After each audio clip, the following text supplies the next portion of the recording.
Une grande sécheresse s'était abattue sur tout le pays. Depuis des jours, le ciel restait obstinément bleu. Et chaque matin, Anansi l'araignée, Anansi senior, allait dans son champ. Furieux, il brandissait son poing vers le ciel, en voyant que sur cette terre qu'il avait mis tant de peine à retourner, à ensemencer, il ne poussait rien. Pas l'ombre d'une tige de mil, pas le moindre grain pour subsister jusqu'à la saison nouvelle. Bientôt, ce serait la famine, il n'aurait plus rien à manger. Chaque matin, son fils, Anansi Junior, devenu fermier comme son père, allait dans son champ. Et il se désolait de voir que rien ne poussait sur cette terre qu'il avait pris tant de peine à retourner, à ensemencer. Bientôt ce serait la famine, il n'aurait plus rien à donner à manger à sa femme, à ses enfants. Ce matin-là, Anansi Junior, découragé, restait assis à l'ombre d'un baobab. Faute de creuser la terre, il se creusait la cervelle pour savoir que faire. Quelle solution trouver à ce problème? Mais à quoi bon? Les puits, même les plus profonds, étaient à sec. À ce moment-là, il entend un bruit provenant de derrière l'arbre et une petite voix qui disait « Je peux t'aider? Je peux t'aider ?» Oh non, on va pas me refaire le coup des guinards. Surgit devant lui un nain bossu à la face hilare, qui lui dit « Si tu fais exactement ce que je te dis, tu auras de l'eau jusqu'à plus soif. Coupe un rameau et par 3 fois frappe ma bosse légèrement, tout en disant ces mots magiques, tombe, tombe, tombe la pluie, eau remonte dans les puits. » Oh, aussitôt dit, aussitôt fait, pas besoin de prendre tout du temps. Anansi Junior coupe un rameau et par 3 fois, il frappe la bosse du nain tout en disant « Tombe, tombe, tombe la pluie » très légèrement. Eau remonte dans les puits. Le ciel aussitôt se couvre de lourds nuages noirs, le tonnerre gronde et une pluie bienfaisante, légère, tombe sur le champ d'Anansi Junior. La terre assoiffée se gorge de cette eau. Et dans les jours qui suivent, les tiges de mil commencent à sortir de terre et bientôt couvrent le champ d'un tapis de verdure. Oh, comme c'est poétique. Mais dans les jours qui suivent, Anansi Senior s'étonne. Chaque matin, il voit le ciel s'obscurcir de nuages, le tonnerre gronder, la pluie tomber, oui, la pluie tomber sur le champ de son fils, mais s'arrêter à la limite de ses terres. Il y a là-dessous quelques mystères, quelques sorcelleries. Alors il va trouver son fils et lui demande des explications. On dit que son fils, il est rusé comme son père, mais il n'a pas comme lui l'âme perfide.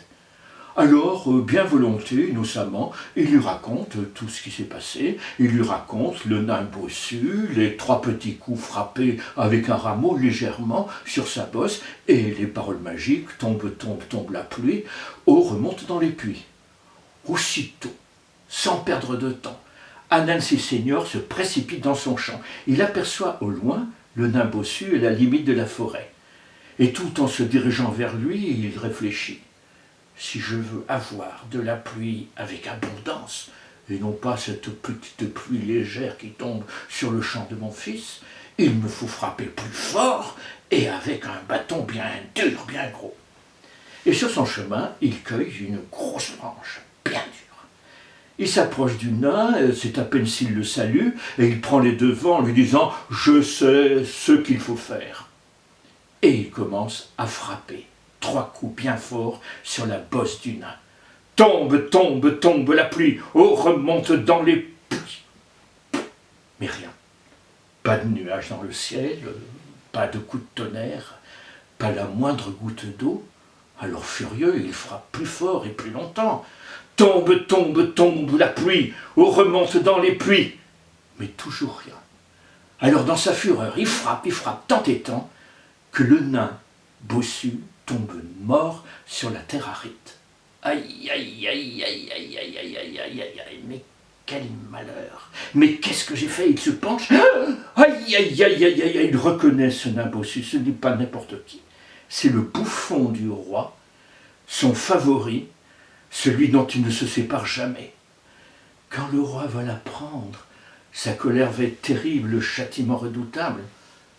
Mais Anansi Senior est rusé. Il va s'arranger pour faire endosser ce meurtre sur quelqu'un d'autre. Alors il prend le cadavre du nain bossu et il le monte dans un arbre et il le coince entre deux branches. Il redescend, il s'adosse contre le tronc de l'arbre, et là, il pousse de grands cris. Son fils Anansi Junior passe, l'entend, s'approche, lui demande alors « Tu l'as trouvé le nain bossu, tu as fait ce que je t'ai dit ?»« Oh, ne m'en parle pas, ce maudit nain !» Dès qu'il m'a vu arriver, il a filé et il est allé se réfugier en haut de cet arbre. Impossible de le faire descendre. Mais mon père, c'est facile. Grimpe dans l'arbre. Est-ce que c'est à mon âge qu'on grimpe dans les arbres, hein? Eh bien, si tu veux, dit Anansi Junior, moi je peux le faire à ta place, je peux aller le chercher, ce nain. Et voilà Anansi Junior qui grimpe dans l'arbre, il attrape le pied du nain, il le tire et il le lâche. Et le nain tombe sur le sol, s'écrase, 2 fois mort. Anansi Senior se dresse en disant « Aïe, aïe, aïe, aïe, mon fils, mais qu'est-ce que tu as fait? Tu viens de tuer ce nain bossu et tu ne sais pas qui c'est? C'est le bouffon du roi, son favori, celui dont il ne se sépare jamais, mais c'est la catastrophe. Enfin, qu'est-ce que tu as fait ?» Et voilà que Anansi Junior se met à sauter, à danser et à dire « Je suis riche, c'est moi qui vais porter le cadavre du nain, et j'aurai la richesse qu'a promise le roi. Je suis riche, je suis riche. » Enfin, mon fils, est-ce que tu aurais perdu la tête? Tu viens de tuer ce nain et toi, tu chantes et tu danses? Ah, mais mon père, tu ne sais pas. Apprends que le roi est dans une colère folle contre son bouffon pour je ne sais quelle raison, et qu'il a promis une grande récompense à celui qui le ramènerait mort ou vif. Voilà, j'ai tué ce nain, je vais aller chercher la récompense. Attends, dit Anansi Senior, mettons les choses au point. Hein. Ça s'est pas du tout passé comme tu le crois. Hein. C'est pas toi qui as tué ce nain, c'est moi. J'ai donné des coups trop forts et voilà. Et c'est moi qui dois aller apporter le nain au roi et recevoir la récompense. Ah bon, dit Anansi Junior, dans ce cas-là, bien sûr, c'est tout à fait normal que ce soit toi qui touche la récompense. Hein. Je te laisse aller porter ce nain.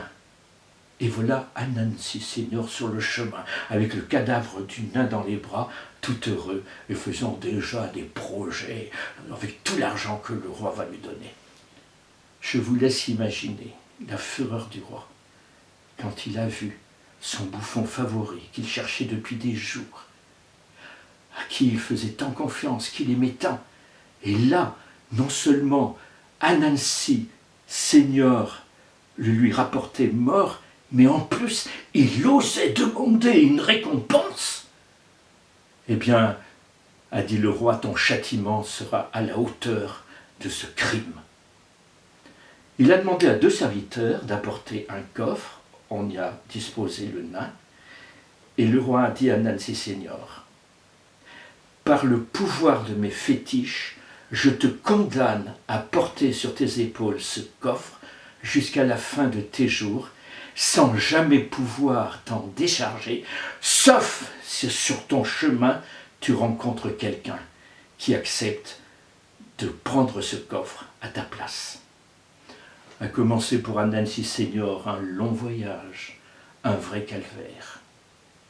Mais tous les gens qu'il rencontrait refusaient de le décharger de ce lourd fardeau. On connaissait trop bien Anansi. Un jour, il a croisé le chemin d'une fourmi. Et là, il a réussi, en le suppliant, en lui disant qu'il demandait simplement d'être déchargé pour quelques instants, que le temps pour lui de souffler un peu et d'aller faire quelques provisions. La fourmi a eu pitié et a fini par se laisser convaincre et a accepté de porter le lourd fardeau sur son dos. Aussitôt débarrassée du coffre, Anansi s'est éloignée, bien décidée à ne jamais retourner, à ne jamais revenir. Et voilà pourquoi, maintenant encore, on voit sur les chemins s'avancer lentement les fourmis portant de très lourdes charges sur leur dos.